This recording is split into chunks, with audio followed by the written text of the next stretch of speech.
Hey guys, it's Captain Matt and Glow Daddy Shane Duffy here on another episode of the Lighting Trade School podcast. Shane, my friend, how are you doing this week? You are muted. This is fun. This is like having Nate on without Nate. Right. Well, you went live, like you didn't give me any warning. I'm sitting here dickering with my microphone, playing around being silly, like, and here I am live. What's up, buddy? Oh, just living life here, and man, it's great. Phones are ringing. Spring is here in New York, right? We had a long, cold winter, colder than normal winter. So for me, it's been great. I'm also ready to move. I'm ready to leave New York. So how about you? What's it like for you? This is like when weather starts getting really good for you and everyone loves it. This is like when weather starts flipping for us and starts to get miserable. Oh, really? Like too hot? Yeah. Oh, yeah. Like next Really? week, 97 degrees, 96 What? degrees. Yeah. And the humidity is like starting to creep in. Wow. I did not realize that. So like in May, you are late August. We get like 2 weeks of that. Kind of. I mean, May is still like for us what we would call like a good weather month, even though 96, Okay. 97 sucks, right? But like when it gets to July and August, it's like 97 degrees at 9 a.m. Like there's Good time. So rating it. Texas But Texas it's is off my list of places to move. Okay. yeah, we had like 120 days of just miserable. Like June through September is just really crappy. Okay. So do you stop all operations? Like the guys can't even install, or? Wish. We try to start a little earlier when we can. We try to end, a little earlier. If you're out there in direct sunlight, past 3 p.m., like it really is miserable. It's hard to do that for a long period of time. Yeah. Okay. You provide like sunblock from one of our sponsors had sent that for the trainings, sent that in, and I know, Nate has a spot. He had melanoma. Uh, Kevin Glow Geeks Orange County has it, right? I've got sunspots, and my goodness, it is something that is so easily overlooked, is to put some sunblock on yourself and your face. Well, even seeing like Kevin and Nate go through that, right, and have like holes and craters in their face there for a few weeks, like makes me want to put sunblock on. Now I'm not out in the field though all day, every day. I just come and, point and shoot and Right. shake hands and kiss babies. So it's important for me, but yeah, like we're trying to make it more and more important for our team. Yeah. Yeah. Bee spray and sunblock in every truck. There's a tip of the day that unexpected. Yeah, there you go. You never know when little nuggets will fall out, right? Yeah, for sure. Wasp spray and sunscreen. Get the spray on sunscreen. Make it easy. Don't do it backwards, right? Put bee spray on your arms. That might feel cool. So we're going to talk a little bit about some processes today, right? We talk about having a plan. That's how businesses succeed, right? You don't succeed. Well, you can succeed by accident, but to continue on is never by accident. You need a plan. Does the new guy on site know what to do versus your veteran on site? That's what's super important, right? I mean, Shane, I know you and I have talked. You've got checklists for, why don't you ramble off some of your checklists that you have that you're just reading off looking for one? Right before this, I'm like looking for checklists. If I just go and drive and just type in checklist, yeah, there's at least 20 different checklists. I'm probably exaggerating, but I got on the job checklist, install checklist, rainy day checklist, admin checklist, ops checklist, truck maintenance checklist. Like it just kind of goes on. And I'll admit, sometimes I just make checklist and it doesn't fully get incorporated the way I envision. Yeah. Sometimes I think we can be like squirrels. Like I get a great idea, but if it's not implemented, it just kind of sits and dry forever. We've got all sorts of checklists. I'll say it was still worth making all of them. Some of the guys, when they've been doing it, have been around me for years, which the team has been with me for just years. It becomes so second nature that we just don't use the checklist because we've done it hundreds or thousands of times. Yeah, and I think I have that same issue. I'm going to say it's an issue because then you fall away and then you're doing it right. Oh, I know what I'm doing. I do it all the time. And then you realize like, oh my God, we've been skipping these 2 steps for the last year because we forgot about them, right? Like even door hanging or, mailbox hanging. And at one point I'm like, well, I don't think these are being done. Like the stack doesn't go lower ever. Right. And it was just because, yeah, we knew the list, we've done it. Right. The jobs were coming out great. Those little ancillary things were like yard signs set up, door hangers, mailbox hangers weren't getting put out. So now, I use CompanyCam for that. And, they have to take a picture of it, the door, the yard sign in the thing to require that you have to have a photo. And now I do it. I don't care how long you've been or how many jobs you've done, or even if I'm in the field, it's just got to be done. Right. Because I know even we talk about, design, installation, documentation as the 3 most important things for a lighting job. Well, even that stuff, right? It's super important. So it's funny you say that. So we just changed our process here this year, 2025. Probably just did it back in March. But so some of like what we call our marketing checklist for every job is put a sign in the yard, do a 10 around. So we've got these flyers. Hey, we just did your neighbor's house at, and it allows us to like type in the install and then take a video and picture like during the nighttime adjustment. So we can use that for marketing. And there's 5 total things here. Oh, get a review with a picture. So we all these things, but the way we started keeping track of it is we made a checklist on their commission sheet. So like my lead installer will get an extra 5% if all these 5 things are done. And we made a Telegram chat where they send me picture to and evidence that they did it. So that way my office manager like logs it in the commission sheet. So that was the best way I did it. So my team can communicate with the office manager and it's not Shane being the bottleneck. So the guys know, like if a picture doesn't exist and if you didn't say you did it in the Telegram chat, then it didn't happen and you don't get credit. Right. That's awesome. That's great. It's been working for us. Yeah. Hell yeah. All right. Well, before we jump into, I'm going to bring up my checklist, kind of go over what I do. I know we both do things a little bit different, not necessarily right or wrong ways. Hopefully guys get a lot of value out of this. I'm going to share first our sponsor, Lifetime Lighting. And really what I want to show is, we had to make a new banner on the site here for when you arrive, right? Because so many people are just out there, oh, these are the plastic fixture guys, right? And it's just so disingenuous to even refer to what we do as plastic fixtures, but just so everyone's aware, right? These are brass nights. These are lights all made of brass. These are copper nights. Everything's made out of copper. Then we have the ones that look like metal, right? Different colors, black nights, white nights. So whatever color or metal you are looking for, Lifetime Lighting has you covered. So check them out today, lifetimelightingsystems.com. And that's Nate Mullen, who is not here today because he is on a training remove. So anyways, let's talk about that real quick as I find my screen here, my other one. Do you find yourself using all different colors, Shane, when you do this, or is this something that you really only use black or only use machine brass from China? I would say like the copper color is the most popular fixture I use. Now if fixtures are like seen like in an entryway or something, having the actual real copper or real brass, is like common just somewhere where it's like physically seen. But if it's just in landscape or trees or something, for the most part, who cares? Now I noticed like it is kind of trendy to have black and white, is a real trendy combo on homes, at least here in the San Antonio area. So black fixtures have become more and more like common for us to use. Sure. Yeah, absolutely. I'm the same way. If I'm in black mulch, a lot of times I'm just gonna use black or the copper color, advanced composite material.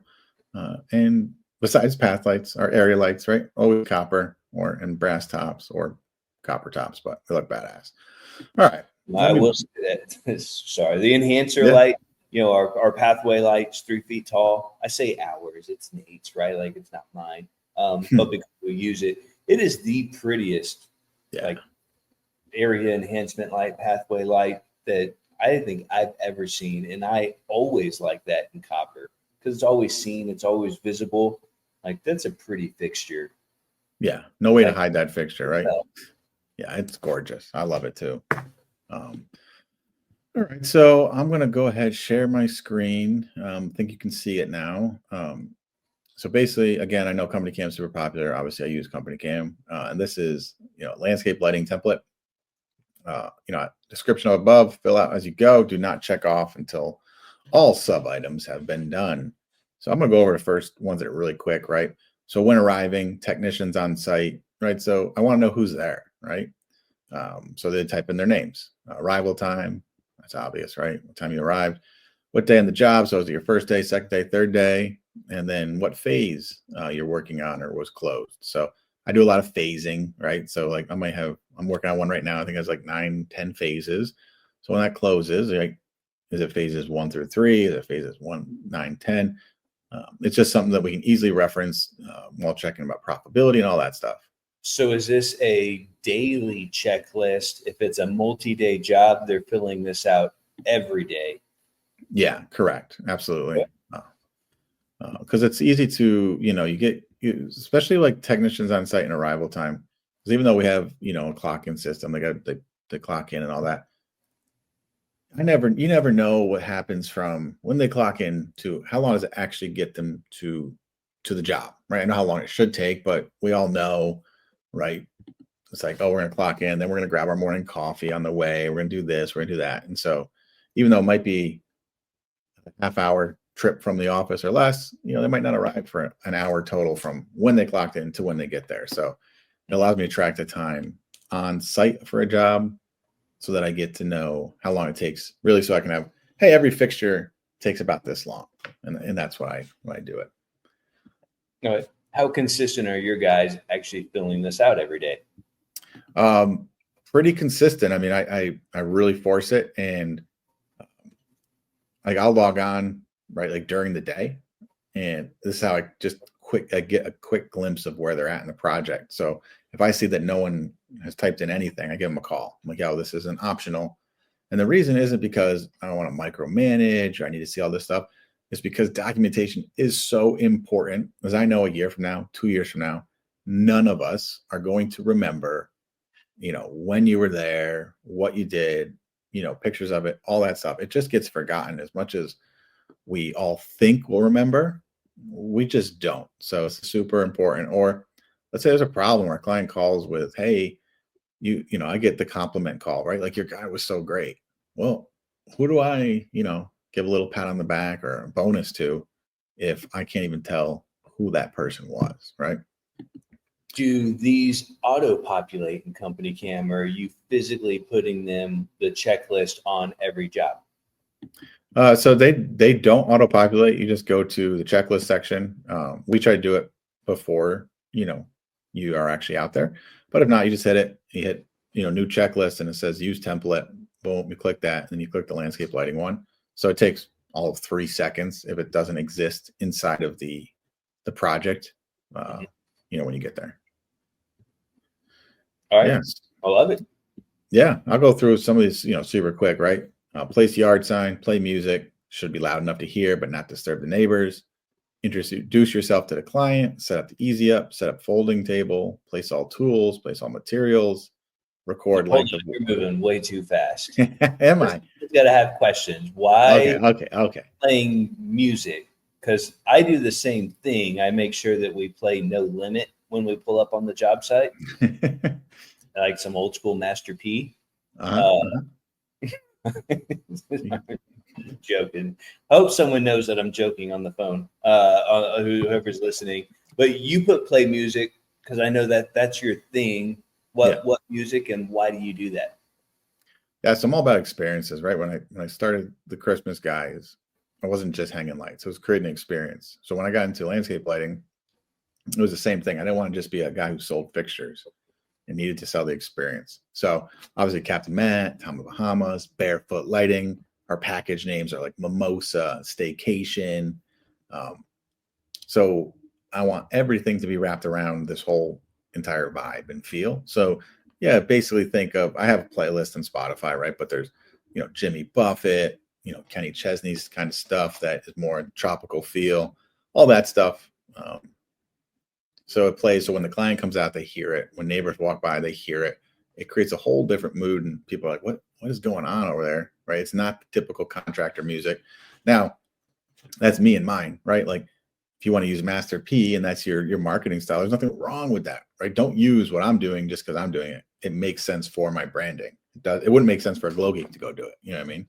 Yeah, if you're in Nashville, play country music or whatever kind of goes with your area or your style. Yeah. I mean, I don't know what you play for glow geeks. You can just listen to like math equations on a podcast or something. I'm not sure what the geek part is there. Weird Al Yankovic. It's like, also, a benefit to having music playing is we know everyone, right, has Ring cameras and all that. Guys are gonna say things that might hurt the little kids' ears, right? We all drop F-bombs and stuff like that, and it's just a good way to kind of cover that up and not be so horrible sounding if someone just drops in and listens for a minute, right? At least you drop in and you hear some, Margaritaville, which is a lot more entertaining and nicer than hearing some guy curse at a wire because he can't get it underneath the sidewalk or something. Yep. Okay. And you introduce yourself to the client, then set up an easy up. So why the easy up? And yeah, where do you set that up? Why? Yeah, so we don't use the easy up on every single job. So, but I love using it. And basically, you set it up. Okay, let's say you're in the front yard doing the front of home. So you set up somewhere in the front grass. And what I love about when you have the easy up is you can put everything under it. And then if one of those weird freak rainstorms come, everything's covered. But you can set up your own little dedicated area. Many times, and I'm sure you get the same thing, right? The houses that we're there doing lighting on, there's other contractors. There's, maybe a siding guy or a roof, or there's a landscaping guy. There's usually someone always at these properties walking around doing something. So it really helps define our space, and people just know, oh, that's their tent, and they kind of leave it alone. And it gives the guys, I want everything under the easy up, right? Like we're going to lunch under the easy up. If we're taking it out of the truck, under the easy up. That way things are less likely to get lost. Do you leave the easy up on multi-install days, multi-day installs? We just got to be careful because, they're just easy up. So, if it's going to be windy or anything like that, we don't want it to rip out. But it takes, under a minute to put it down. We have little weights, that we use, and it is helpful on multi-day installs because you just leave all your kits and drills and stuff out there. For sure. Of course, right? Depends on the home. Like if they've got a gated driveway and everything, well, then it's a little safer just to leave your stuff there. And it's like, hey, this is our dedicated space rather than just leaving. If you leave stuff everywhere and you don't have a dedicated space, then it just looks like you're sloppy. If you have a dedicated space, then it looks like, man, these guys are super organized. Right. Yeah, it is. It is definitely appearance, right? Like perceived value is even higher. Yeah, or you can leave your trailer too, right? We've done that more often than not is, multi-day installs. We just park our trailer there. Super easy. Plus it's free branding because the trailer is all wrapped. Good for marketing. All right. Got it. I'm big on a folding table as well. I don't know about you, but I love having a fold. If I'm there on site, there better be a folding table. I don't know if that's because I'm so tall, but like I like to have things raised up that I'm working on. Easier to, I'm trying to go through something or I'm trying to make a weird connection that is outside of the box or just doing something simple. I just like to have a table. So I think as you get older, right, you just try to do things the easy way. And you putting everything on a table and standing up and working is way better than bending down. Like I know my guys with their young backs and young knees, they don't really care. They just like sitting down, knees on the concrete. and just getting it done with. And man, if I had to do it every day, well, I would want a table personally. Maybe not 21-year-old Shane, but 40-year-old Shane. If I could talk to 21-year-old Matt, I'd be like, yo, trust me, just use the table. I will thank you in 20 years. Yeah. Place all materials on or around the folding table. Folding table always goes underneath the easy up, just for clarification.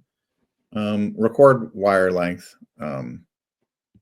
Now this one is and isn't used now simply because we use so little wire with lifetime lighting wires and how we order the lights. But Nate's wires aren't stamped with the feet on every foot or 2 feet, just because the added cost was astronomical because it's 2-color wire. So we used to do it. We don't really do it anymore. We used to weigh the wire though, before and after a job, and then you would know how many feet you use. But we use so little off the wires now that's probably should just come off this checklist. What about you? What do you do do you record length of wire? Do you record what you're taking off the spool? Like, what do you do? I don't. No, we just always try to keep at least one full reel of 12 and 14 and 18 and 20 just in inventory at all times. So we just never run out. But we always got 500 feet. That's why I do it. It's just on the truck? No. So we always keep one full reel in inventory. If that reel gets moved to the truck and we don't have any more, it's time to order. Okay. Yeah. I love that. That's probably what I should start doing now, because I mean, I don't know about you, but now that I really know how to like order and like utilize the wire length, the lead length off the fixtures, like so awesome. I used to order basically it's real wire every couple jobs because I used it so much, but now I barely use the wire reel. How about you? Yeah, exactly. And for those who have never ordered from Lifetime Lighting Systems, where you can kind of customize how long of wire on every fixture. Like the general lengths are 5, 15, and 30, but you can really order any length size you want. But if you kind of get good and know your stuff, you're not wasting wire, therefore you're saving money and you're not wasting time, by doing connections or butt splices, extending wire. So yeah, it's golden. Yeah, I did that recently with like we do a lot of lights up on second stories, especially over, porch roofs and stuff. I'll order those like 45, 60 feet long. So I don't have to have any connections in the air, right? I want them all on the ground for serviceability. So yeah, I don't have to use wire reel anymore. All right. So that's all the arriving at project site. You can see it's a section. And then we move on to the next section of starting the project. And mount the power supply, photos required. So if you use CompanyCam, you probably already know what that means, right? But they cannot check this off unless they include a photo. And the reason we want, oh my goodness, I'm not sharing my screen. I was about to interrupt you. What are you talking about? Interrupt, buddy. All right, so there's a great section, arriving at project site, starting the project. Mount the power supply, photos required. That's because multiple reasons. One, I want to know where it is. So if the client ever calls looking for it, I want to quickly know, or whoever answers the phone looks into CompanyCam, puts in the person's name. Oh, okay, it's on the left side of your house, and it's a direct burial, or it's a wall mount, right? It's just a super quick way to know. And then we also see, we had a guy share on the Illuminati Lounge call today, like a conduit that was like a snake, kind of like yard art on accident. And we would know that, right? We would see it in CompanyCam, be able to fix it, hopefully before the client sees it, or at least tell the client, hey, don't love the way that looks, just know we're going to take care of it.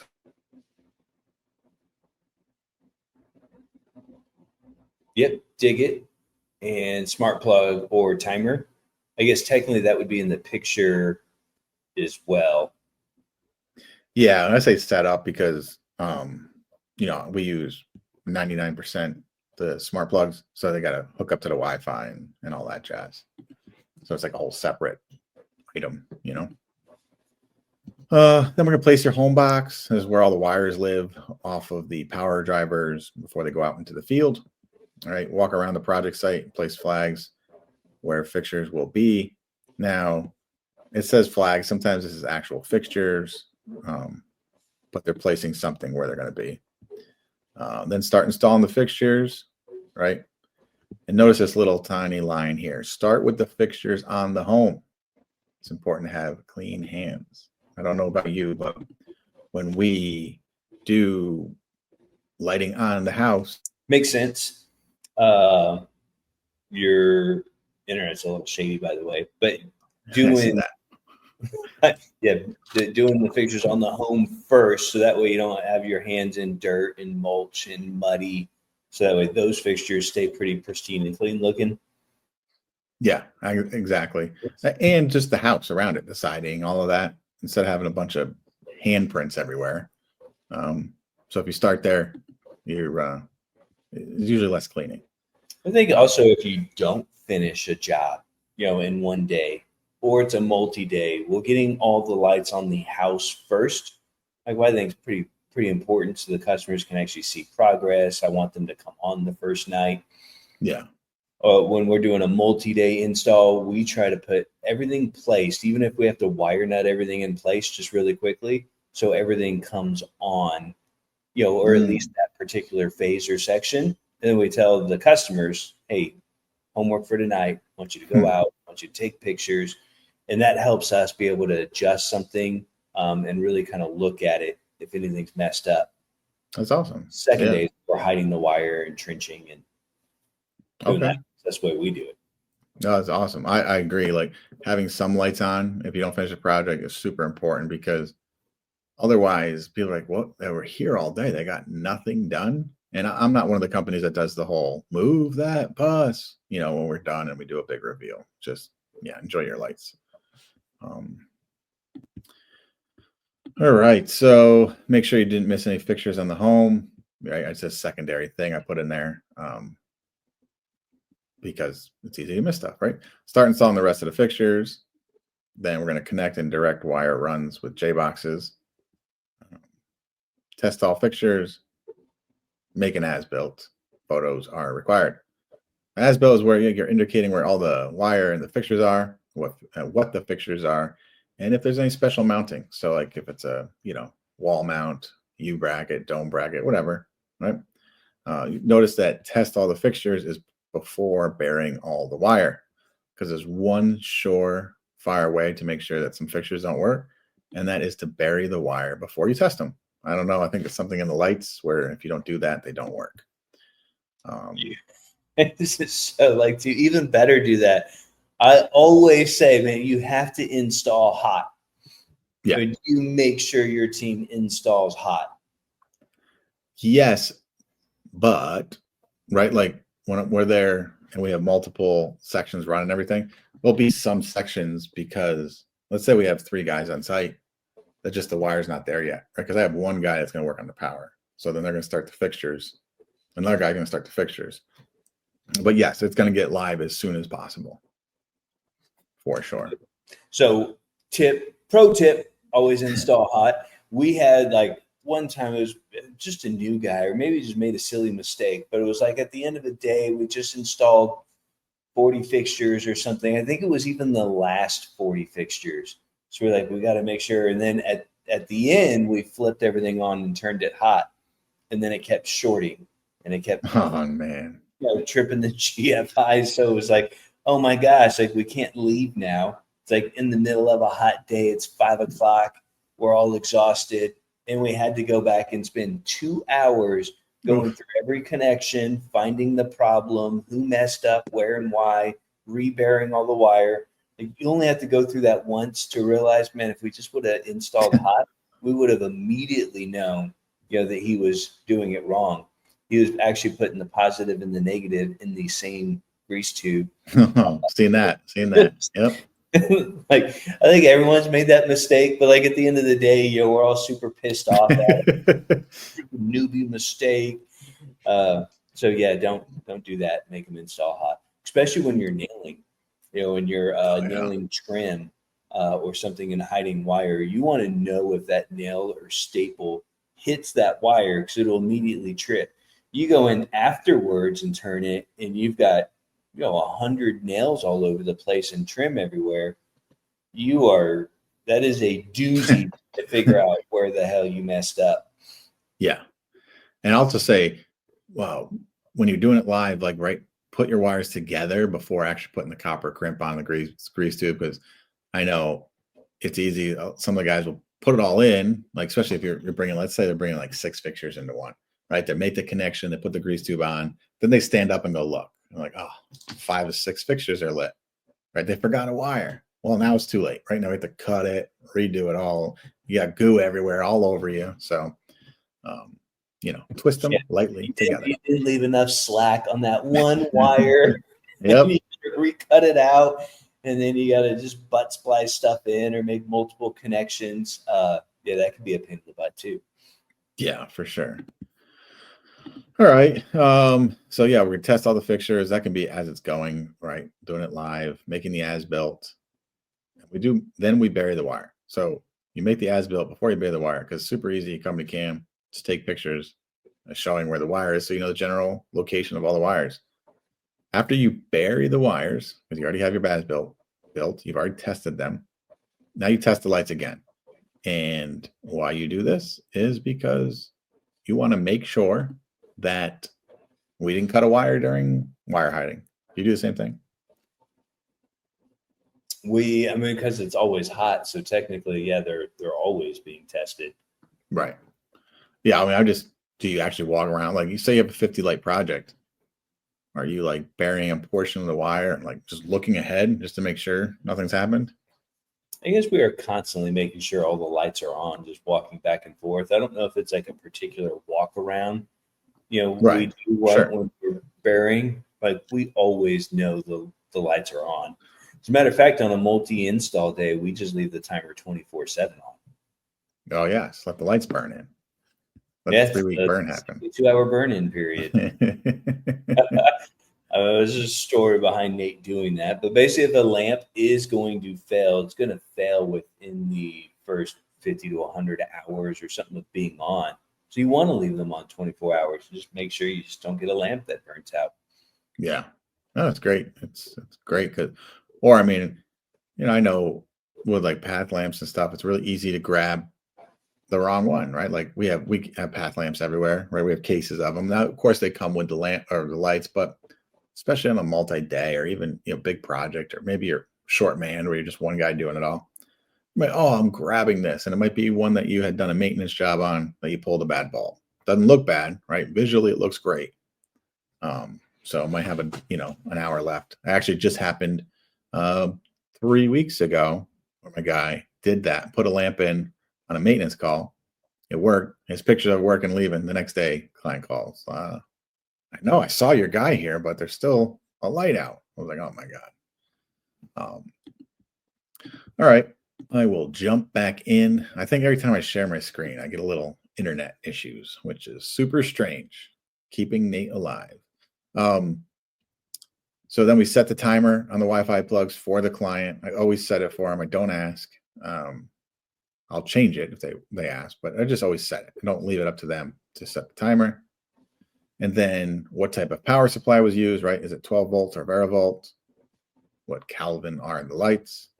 It's 3000 is the answer 99 times out of 100, or something else, specify something else. This could be bistro lamps. Bistro lamps are huge for Kelvin temperatures, for me at least, right?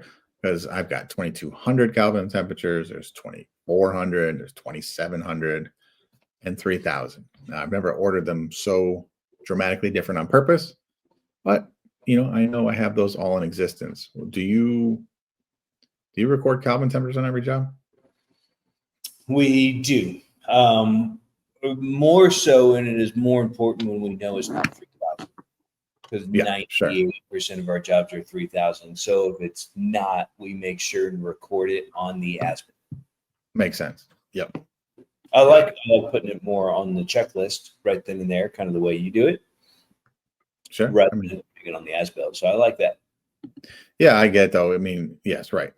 It's going to be 3000 for, I guess you really only need to record, but you think about when you have hundreds and hundreds of maintenance jobs, it'd be a lot easier just to be like, 3000, you can export these. And All right, what size and wattage is the power supply? Another easy answer, right? Let's unshare my screen. Reason we want to know this is because are we putting a, you know, a 50 watt or a 120 watt or a 220 or 320? I'm messing all of the wattages up here.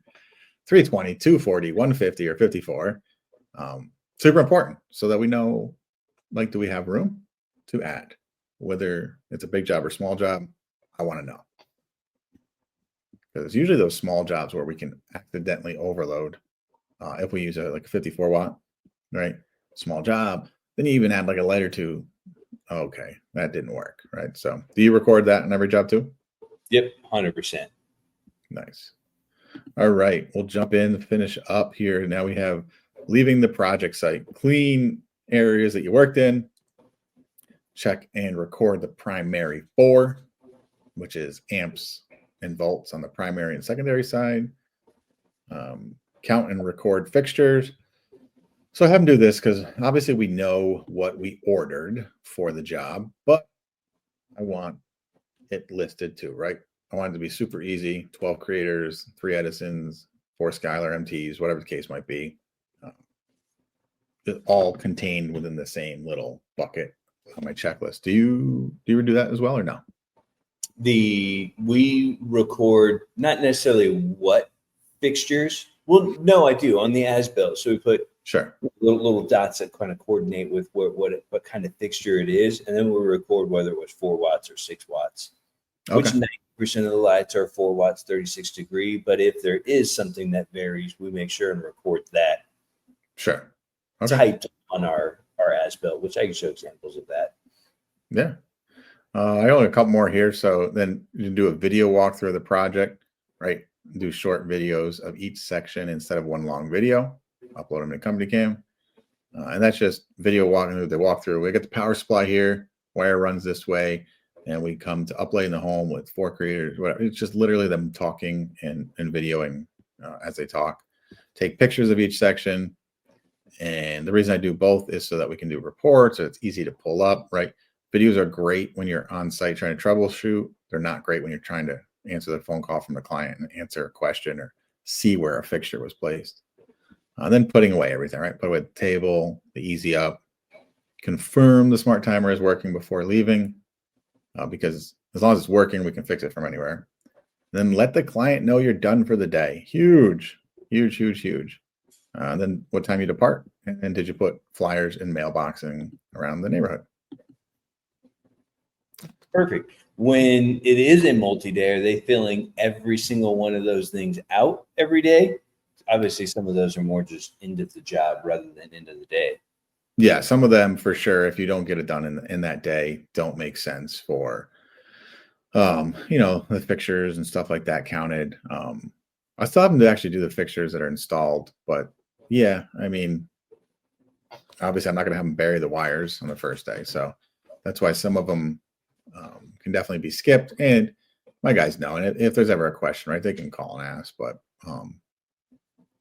common sense prevails on that, which I know is the enemy of business, but yeah. And I always say, let me just say this. I said, letting the client know you're leaving is super important. Letting the client know you arrive and leave is super important to me, because I want first off, I want FaceTime with a client, or my guy to have FaceTime with a client, put a real face to the work getting done. But it's also nice. Like, I'm a homeowner, and sometimes contractors are here. I don't know it, and it's pretty frustrating, right? I'm walking around doing something, or maybe I'm jumping in the shower. I want to know if there's someone still in my house or not, right? So that's why I'm so big on it. Let them know that you arrive. Let them know that you leave. And I always joke, like, hey, if you see anybody else walking around in a Tommy Bahama, it ain't me. Go ahead and shoot. You know what I mean? So, but that I definitely like that to happen. And you must have it happen because your guys are asking for reviews live on the spot, which I probably should have on my checklist. Yep. We definitely ask for reviews and let the customer know that we're going to ask for reviews as part of the quote process, first day checkout. It's like, we want those reviews, and reviews with a picture, is even more golden. Yeah. Hell yeah. Awesome. We even coach them how to take a picture so they don't take a crappy picture. Turn off your porch lights, get the whole screen in a shot, do it horizontally. Yep. Did you want to share anything else? I think you mentioned it, or were you talking about a different episode? Did you just have something you said you wanted to bring up and show? I mean, I can show if you think it would be helpful, like in our CompanyCam account, like kind of how our as-built looks, and where we kind of record things like that. Yeah, I'd say take 2 minutes, show them up, and then maybe do another whole. We should probably do a whole episode of how you use CompanyCam for your as-built, if that's something that people would like to hear. Sure. And I would say you really should just habit-wise get in the habit of doing it, but it really is like 10 times more important, on like your larger installs.